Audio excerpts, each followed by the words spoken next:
오늘 주신 하나님의 말씀 에스겔서 47장 13절로 23절까지 말씀입니다. 에스겔서 47장 13절로 마지막 절까지 말씀 공동체 성경 읽기 영상으로 함께 보시겠습니다. 너희는 이 경계선대로 이스라엘 12지파에게 이 땅을 나누어 기업이 되게 하되 요셉에게는 두 몫이니라. 내가 옛적에 내 손을 들어 맹세하여 이 땅을 너희 조상들에게 주겠다고 하였나니 너희는 공평하게 나누어 기업을 삼으라. 이 땅이 너희의 기업이 되리라. 이 땅 경계선은 이러하니라. 북쪽은 대에서 헤들론 길을 거쳐 스닷 오비까지니 곧 하맛과 부로다며 다메섹 경계선과 하맛 경계선 사이에 있는 시브라임과 하우란 경계선 곁에 있는 하셀 핫디곤이라. 그 경계선이 바닷가에서부터 다메섹 경계선에 있는 하사레논까지요.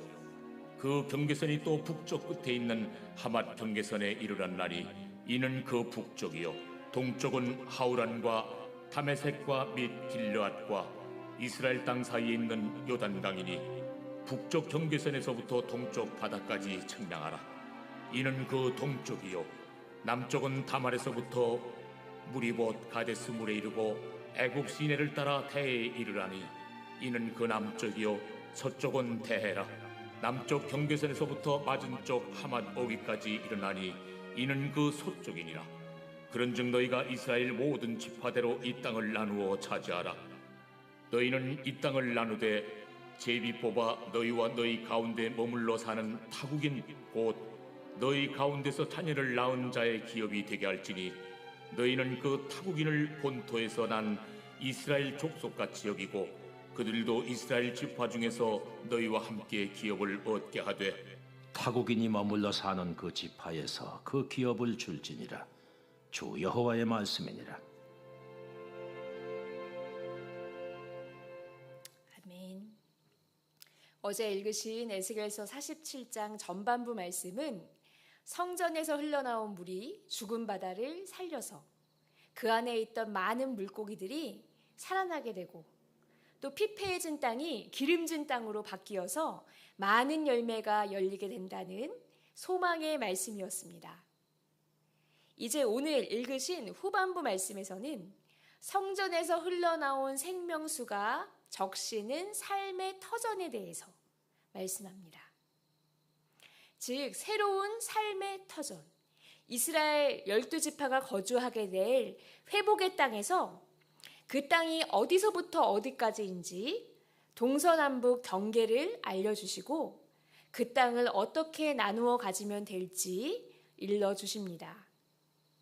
크게 두 가지로 나누어서 우리에게 주시는 은혜를 헤아려 보고자 합니다. 첫 번째 오늘 본문을 통해서 우리에게 주시는 깨달음은 하나님께서는 의로운 수고를 기억하셔서 은혜를 대대에 베풀어 주신다는 사실입니다. 14절 말씀입니다. 내가 옛적에 내 손을 들어 맹세하여 이 땅을 너희 조상들에게 주겠다고 하였나니 너희는 공평하게 나누어 기업을 삼으라. 이 땅이 너희의 기업이 되리라. 이 땅이 너희의 기업이 되리라. 이 말씀을 듣는 사람들은 아직 포로 상태에 있습니다. 나라가 망하고 바벨론에 끌려와 있는 상태입니다. 그런데 현재 처지와 상관없이 다시 고국에 돌아가 땅을 분배받는 회복의 날이 온다고 선언하십니다. 또 이어지는 15절부터 20절까지의 말씀을 보시면 백성들이 거하게 될 새로운 땅의 북쪽 경계, 동쪽 경계, 남쪽 경계와 서쪽 경계를 아주 자세하게 설명해 주시는데 이곳은 이스라엘이 가장 번성하였던 다윗 솔로몬 시대의 영토와 거의 같습니다. 하나님께서 전성기처럼 다시 회복시켜 주신다는 것입니다. 또 동서남북 경계를 자세히 일러주시는 이유는 듣는 백성들이 머릿속에서 지도를 선명하게 그려보면서 회복을 확신하게 하시려는 뜻입니다. 또 하나님이 주신 땅은 과거 가나안 땅을 분배받았을 때와 마찬가지로 지파별로 분배를 받습니다. 13절 말씀입니다. 주 여호와께서 이같이 말씀하셨느니라. 너희는 이 경계선대로 이스라엘 12지파에게 이 땅을 나누어 기업이 되게 하되 요셉에게는 두 몫이니라. 12지파에게 땅을 분배하시되 덧붙이시는 말씀이 있습니다.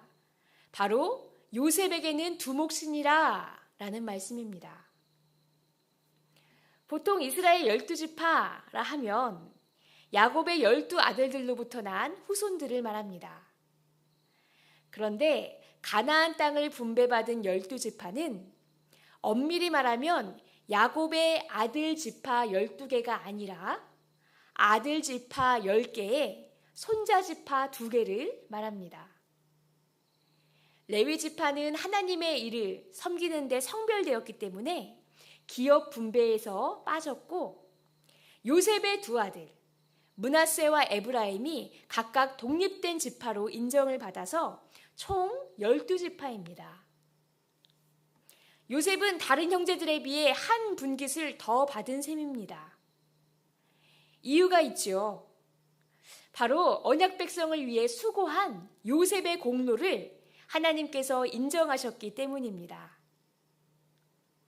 요셉은 형제들이 양식을 구하러 애굽에 왔을 때 복수하지 않았습니다.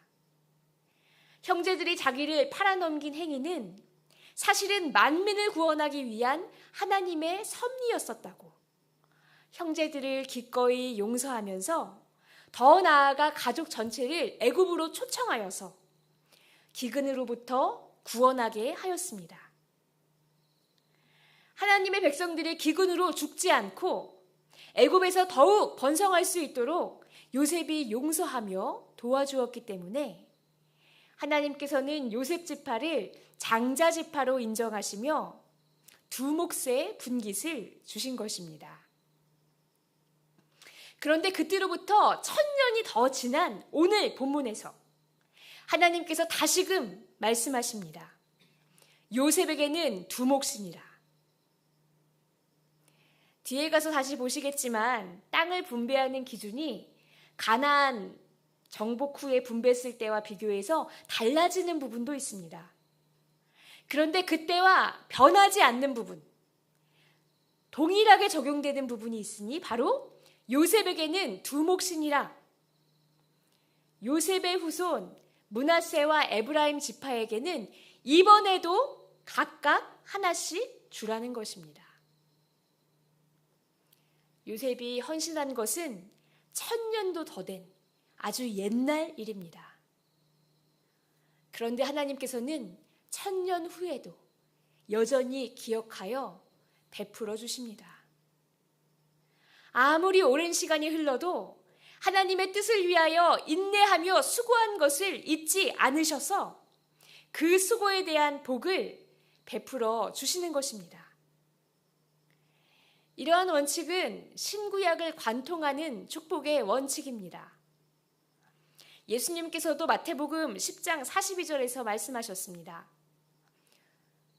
또 누구든지 제자의 이름으로 이 작은 자 중 하나에게 냉수 한 그릇이라도 주는 자는 내가 진실로 너희에게 이르노니 그 사람이 결단코 상을 잃지 아니하리라. 결단코 상을 잃지 않고 반드시 베풀어 주신다고 하셨습니다. 또 마가복음 10장 29절 이하 말씀에서도 마찬가지입니다. 예수께서 이르시되 내가 진실로 너희에게 이르노니 나와 복음을 위하여 집이나 형제나 자매나 어머니나 아버지나 자식이나 전토를 벌인 자는 현세에 있어 집과 형제와 자매와 어머니와 자식과 전토를 100배나 받되 박해를 겸하여 받고 내세에 영생을 받지 못할 자가 없느니라. 주님과 복음을 위하여 헌신한 자들은 이 땅에서 박해를 받을 것이나 박해만 받는 것이 아니라 잃었던 것을 100배나 되돌려 받고 천국 영생까지 주신다고 약속하셨습니다. 우리가 주님을 위해서 대단한 것을 드릴 수 있는 것은 아니지만 주님을 사랑하는 마음으로 결단하여 헌신한 것을 어여쁘게 여기셔서 상을 주시고 대대로 주신다는 것입니다.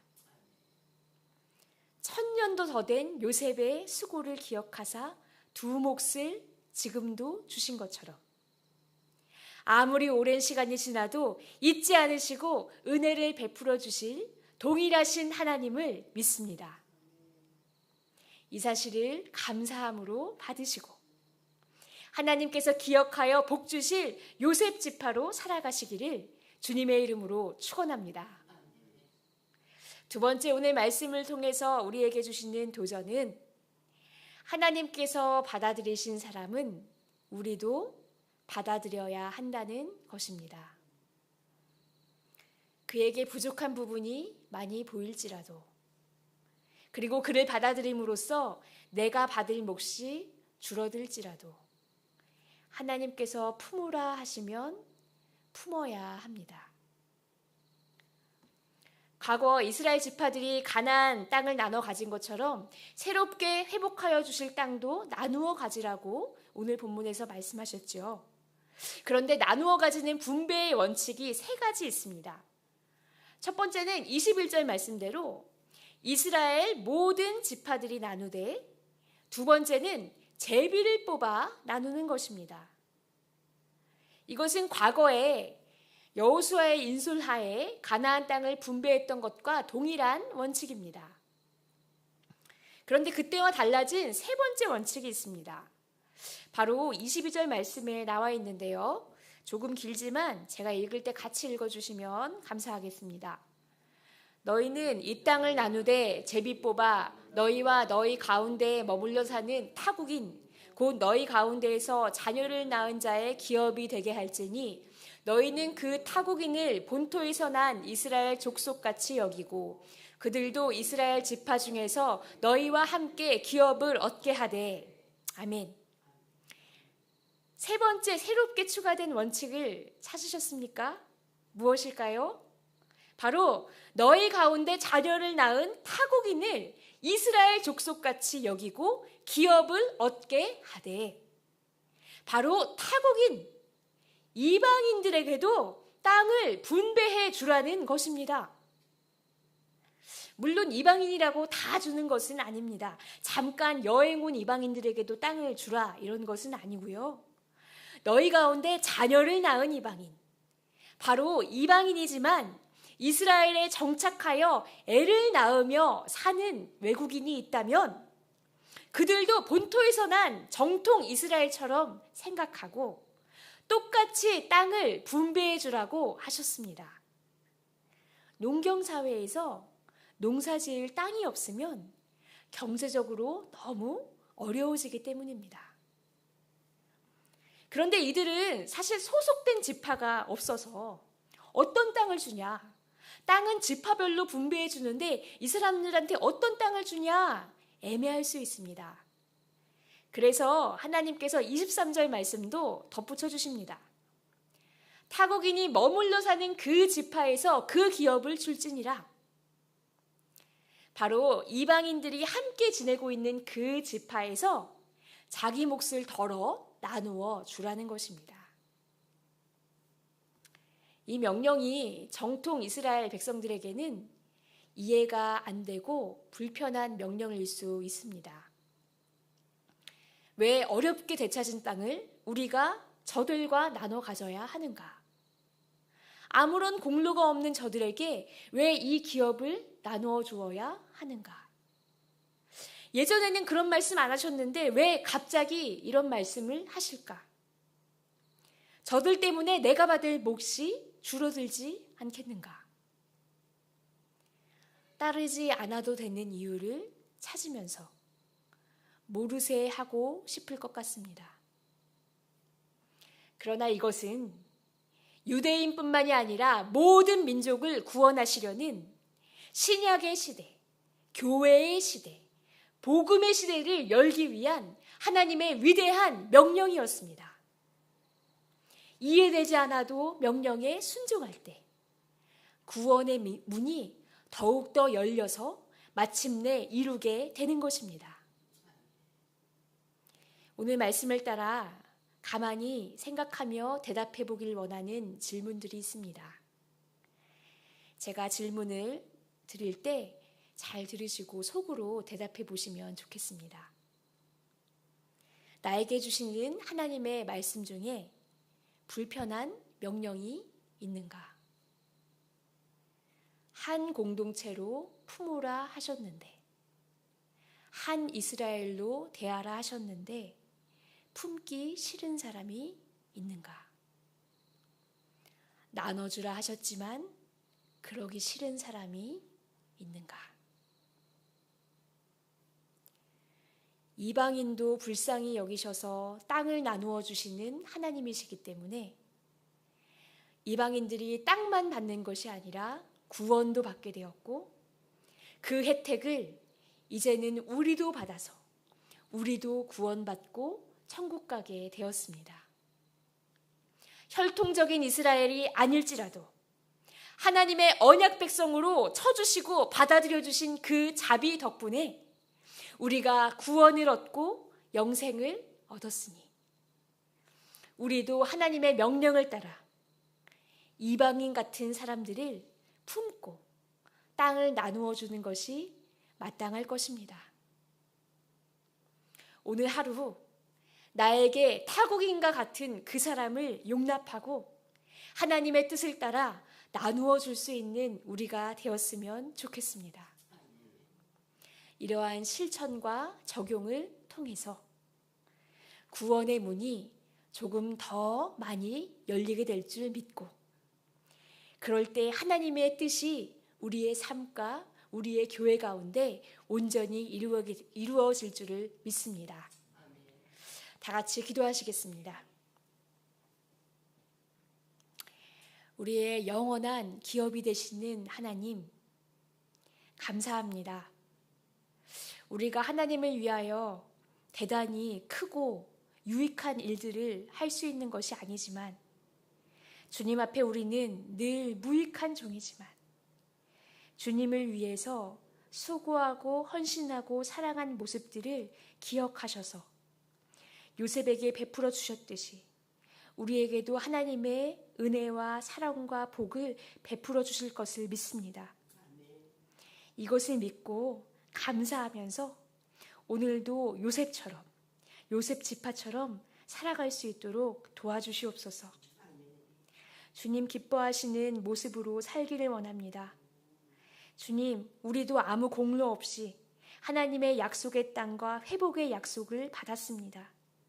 그러므로 아무 공로가 없어 보이는 이방인이라 할지라도, 타국인이라 할지라도 하나님 말씀처럼 한 공동체로 품을 수 있는 마음의 아량과 그릇의 넓이를 허락하여 주시고, 그렇게 품음으로 인하여서 하나님을 더욱더 기쁘시게 해드리고 하나님의 뜻을 이루어드리는 도구로 살 수 있도록 도와주시옵소서. 예수님의 이름으로 기도합니다. 아멘.